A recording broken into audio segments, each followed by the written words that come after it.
Raur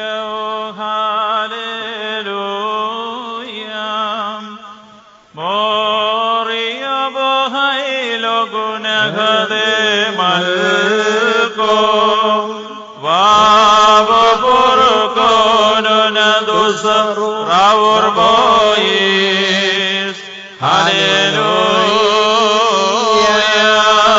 Barkmor amseliones person de melim, kayon sundalo kon de evangelion, kadison de moran, Yesu Masihom de mesakre walay. Nesuelan morio aloho amruho dilo. Evangelion kadison de moran Yesu Masihom. Korususo magioniso men mata islihum magresono de magresayo furuko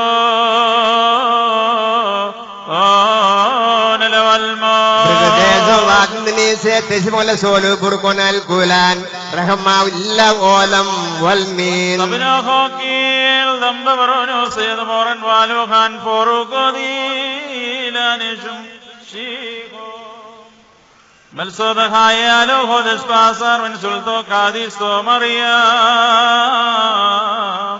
Holenden Hokano Hava Muhaiminan o Maudenan ഈ വചനങ്ങൾ സംസാരിച്ച് കഴിഞ്ഞ ശേഷം യേശു തമ്പുരാൻ ഗലീലായിൽ നിന്ന് യാത്ര പുറപ്പെട്ട് യോർദാന്റെ മറുകരയിൽ യഹൂദിയുടെ അതിർത്തിയിലെത്തി ജനസമൂഹങ്ങൾ അദ്ദേഹത്തെ അനുഗമിക്കുകയും അവിടെ വെച്ച് അവരെ സുഖപ്പെടുത്തുകയും ചെയ്തു.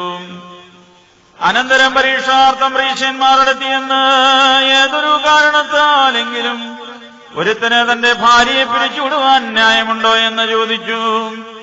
അദ്ദേഹം അവരോട് ഉത്തരം പറഞ്ഞു, ആദിയിൽ സൃഷ്ടികർത്താവ് ആണും പെണ്ണുമായി മനുഷ്യരെ സൃഷ്ടിച്ചു എന്നും ആയതുകൊണ്ട് പുരുഷൻ തന്റെ പിതാവിനെയും മാതാവിനെയും വിട്ട് ഭാര്യയോട് ചേർന്നിരിക്കുകയും അവരിരുവരും ഒരു ശരീരമായി തീരുകയും ചെയ്യുമെന്ന് അവിടുന്ന് കൽപ്പിച്ചു എന്നും നിങ്ങൾ വായിച്ചിട്ടില്ലയോ?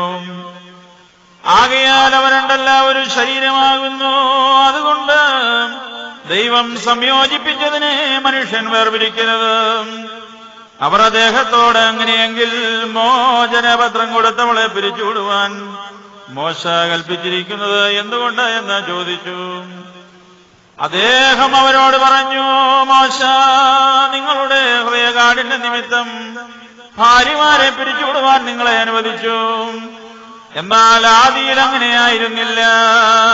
ഞാൻ നിങ്ങളോട് പറയുന്നു, വ്യഭിചാര കുറ്റം കൊണ്ടല്ലാതെ സ്വഭാര്യയെ ഉപേക്ഷിച്ച് മറ്റൊരുത്തിയെ പരിഗ്രഹിക്കുന്നവൻ ചെയ്യുന്നത് വ്യഭിചാരമാണ്. ഉപേക്ഷിക്കപ്പെട്ടവളെ പരിഗ്രഹിക്കുന്നവൻ ചെയ്യുന്നതും വ്യഭിചാരം തന്നെ. ശിഷ്യന്മാർ അദ്ദേഹത്തോട് ഭാര്യ ഭർത്താക്കന്മാരുടെ പരസ്പര സ്ഥിതി ഈ വിധം കുറ്റകരമെങ്കിൽ വിവാഹം ചെയ്യുന്നത് നല്ലതല്ലല്ലോ എന്ന് പറഞ്ഞു.